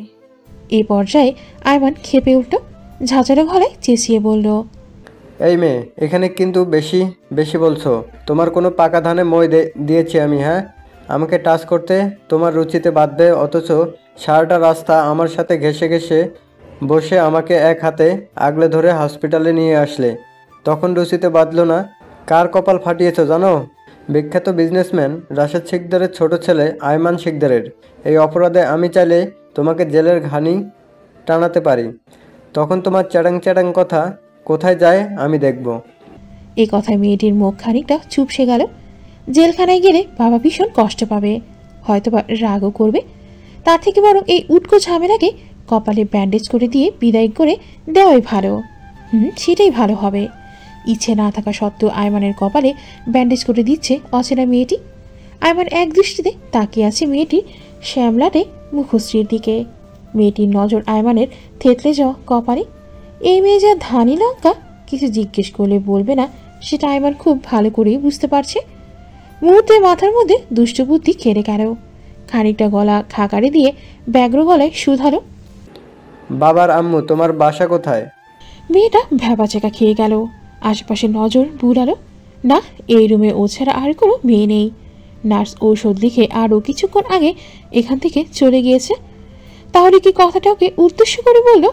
ভ্রুকুচকে তাকায় আয়মানের দিকে, নাক ফুলিয়ে চওড়া গলায় বলে ওঠে, এই কাকে বাবুর আম্মু বলছেন আমাকে? আপাতত তুমি ছাড়া এখানে তো কেউ নেই। আপনার কি মাথা আগে থেকেই সমস্যা, নাকি আমি মাথায় আঘাত করার পর সমস্যা সৃষ্টি হয়েছে? আয়মান তাচ্ছিল গলায় বলল, আগে আমি একদম ঠিক ছিলাম, কিন্তু তোমাকে দেখার পর থেকে আর ঠিক থাকতে পারছি না বাবুর আম্মু। তখন থেকে কি বাবুর আম্মু বলছেন? আমার তো এখনো বিয়েই হয়নি, বাবু আসবে কোথা থেকে? আয়মান দুষ্টু হেসে বলল, তুমি চাইলে খুব শীঘ্রই আমাদের বাবু চলে আসবে, শুধু বলো তুমি রাজি কিনা। আপনার সাথে এসব ফালতু কথা বলার সময় আমার নেই। ব্যান্ডেজ করা হয়ে গিয়েছে, এখন ঘরের ছেলে ঘরে ফিরে যান। আয়মান গোমরা মুখে উত্তর দিল, যা, এত তাড়াতাড়ি ব্যান্ডেজ করা হয়ে গেল? ব্যাপার না, চলো আমরা একসাথে বসে কিছুক্ষণ কথা বলি। আমার আপনার সাথে কথা বলার কোনো ইচ্ছে নেই। বলে রুম থেকে চলে যেতে উদ্যত হতে আয়মান মেয়েটার হাত টেনে ধরল। মেয়েটা ভ্রুকুচকে তাকায়, চেঁচিয়ে বলে ওঠে, আমার হাত ধরেছেন কেন? হাত ছাড়ুন। আয়মান বেড থেকে নেমে বাঁকা হেসে বলল, রাশেদ শিকদারের ছোট ছেলে আয়মান শিকদারকে ভরা রাস্তায় জনসম্মুখে মারার চেষ্টা করেছে এক যুবতী মেয়ে। আল্লাহর অশেষ কৃপায় মৃত্যুর মুখ থেকে ফিরে এসেছে সে। আয়মান শিকদারের ভাষ্যমতে সে মেয়েটির উপকার করায় মেয়েটি কোনো কারণ ছাড়াই তাকে হত্যা করতে চেয়েছে। পুলিশের কাছে জবানবন্দি দিয়েছে রাশেদ শিকদারের ছেলে। এই হলো মেয়েটির ছবি। কেউ মেয়েটিকে চিনে থাকলে দ্রুত পুলিশ স্টেশনে যোগাযোগ করার অনুরোধ রইল। একবার ভাবো, এতক্ষণ আমি যা যা বললাম এটা যদি কালকে নিউজে দেখানো হয় তাহলে কেমন হবে? মেয়েটা ভরকে গেল। বার কয়েক পলক ঝাপটালো। এই ছেলের মতিগতি ঠিক লাগছে না। শুষ্ক ঢোক গেল। ভয়টা লুকিয়ে বেশ দাম্ভিকের সহিত বলে ওঠে, এমন কিছুই হবে না, কারণ আমি তো আপনাকে মারতে চাইনি। আপনি আমাকে থাপ্পড় মেরেছিলেন বলে আমিও আপনাকে পাল্টা আঘাত করেছি। মারতে চেয়েছে কিনা চাওনি সেটা তো আর পাবলিক জানে না। পাবলিক তো সেটাই জানবে যেটা আমি তাদেরকে জানাবো। আজকাল টাকাই কথা বলে, বুঝেছ? আর তোমাকে থাপ্পড় মেরেছিলাম আর তুমি শার্টের কলার চেপে ধরেছিলে বলে। কেন ধরেছিলে? মেয়েটা বুঝতে পারছে এই ছেলের বাবার অনেক ক্ষমতা। এর সাথে বেশি কথা না বাড়ানোই ভালো। মৃদু গলায় বলল, আমি ভেবেছিলাম আপনি একজন চাঁদাবাজ। হোয়াট? হুম। আয়মান অবাক হয়, তীক্ষ্ণ দৃষ্টিতে তাকায় সম্মুখের মেয়েটির দিকে। গমগমে আওয়াজে জিজ্ঞেস করল, এরকম ভেবেছো কেন? আমাকে দেখে কি তোমার চাঁদাবাজ মনে হয়? মেয়েটি ভাবলেশীন গলায় জবাব দিল, না, তবে এখন অনেক মানুষ ভদ্রতার মুখোশ পরে চাঁদাবাজি করে, তো তাই আর কি। আয়মান ঠোঁট কামড়ে গম্ভীর কণ্ঠে বলল, ভুল যখন করেছো তখন এর দামও তোমাকে দিতে হবে। মানে? আয়মান মেয়েটির মুখের দিকে কিঞ্চিত ঝুঁকে হিসিয়ে বলল, মানে এখন আমি যা বলবো তোমাকে সেটা শুনতে হবে। যদি না শোনো? যদি না শুনি?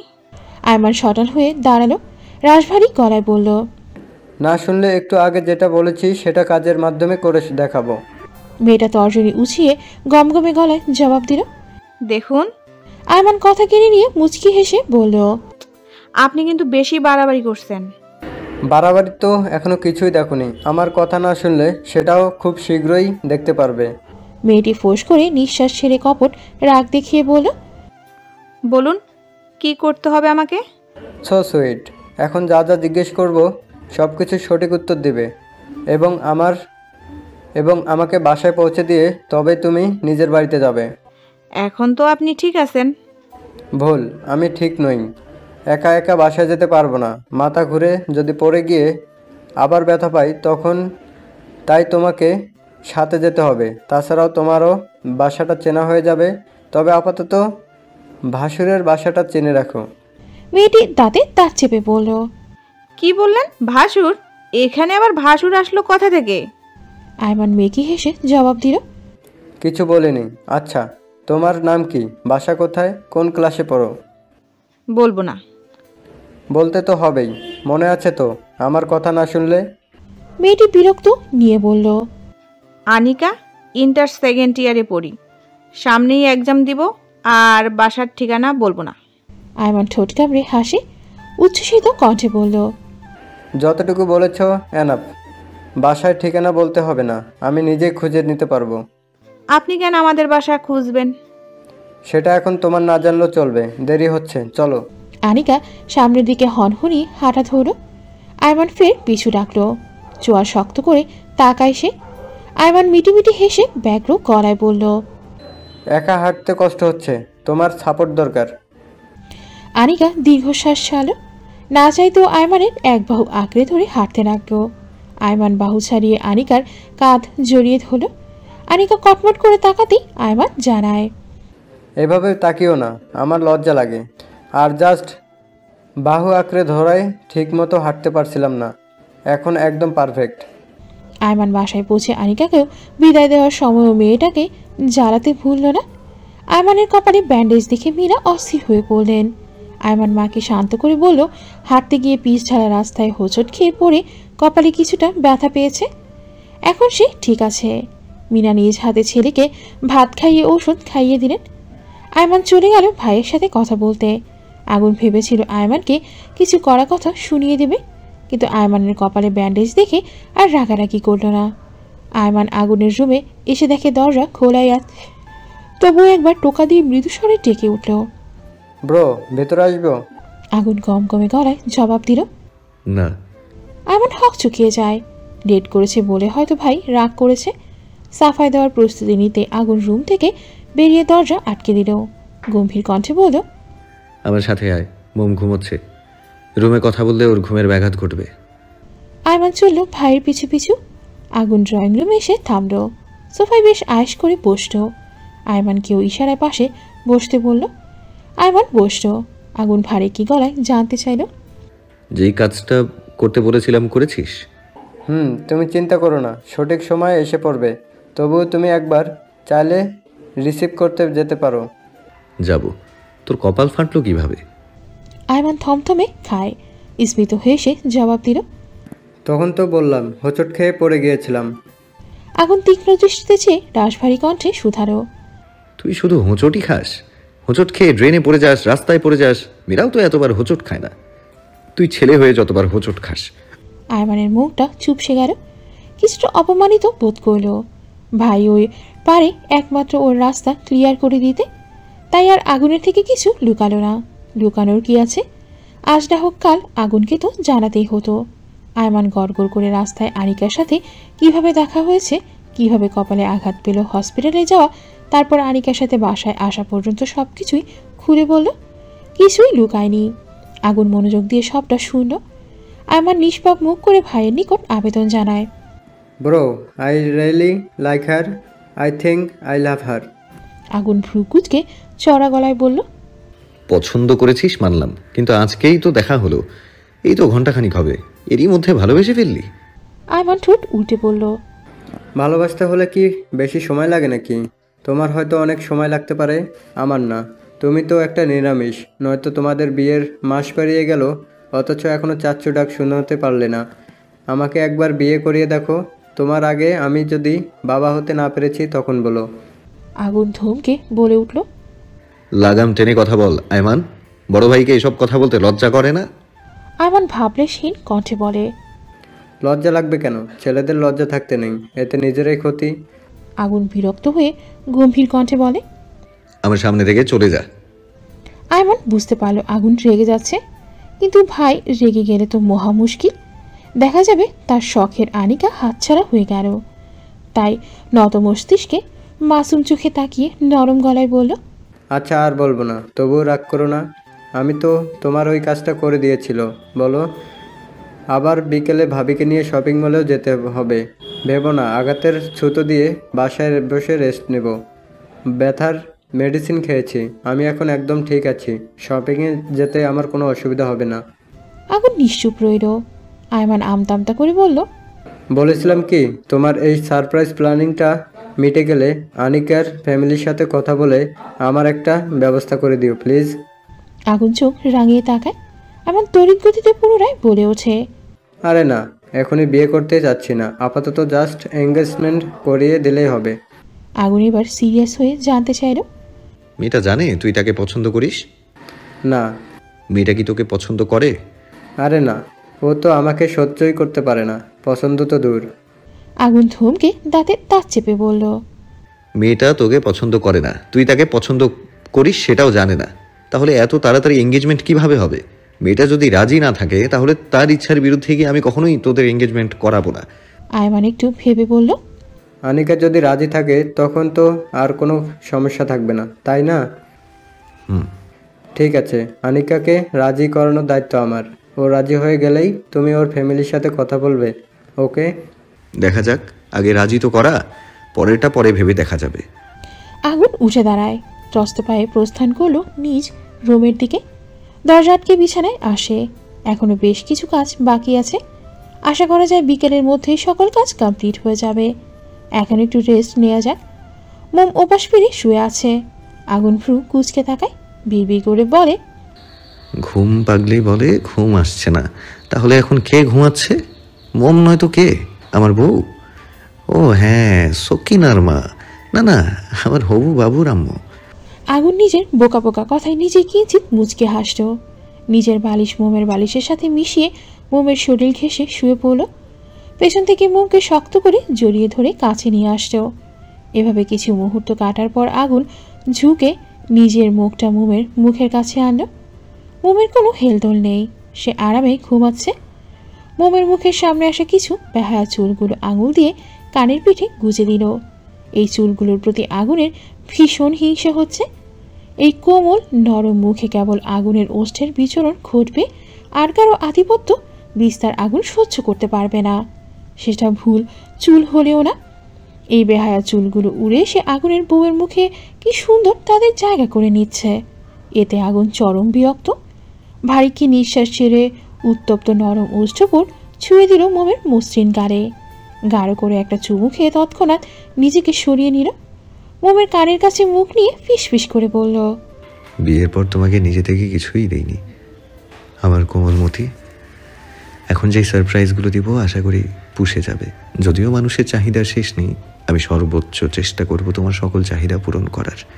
তবে এই সুখের পাশাপাশি তোমার কপালে দুঃখও আছে, তুমি তৈরি থেকো। বলে মোমকে বুকের সঙ্গে মিশিয়ে শুয়ে পড়ল। মানুষের জীবন একটা কঠিন চক্র। এই চক্র মৃত্যুর পূর্ব পর্যন্ত শেষ হবার নয়।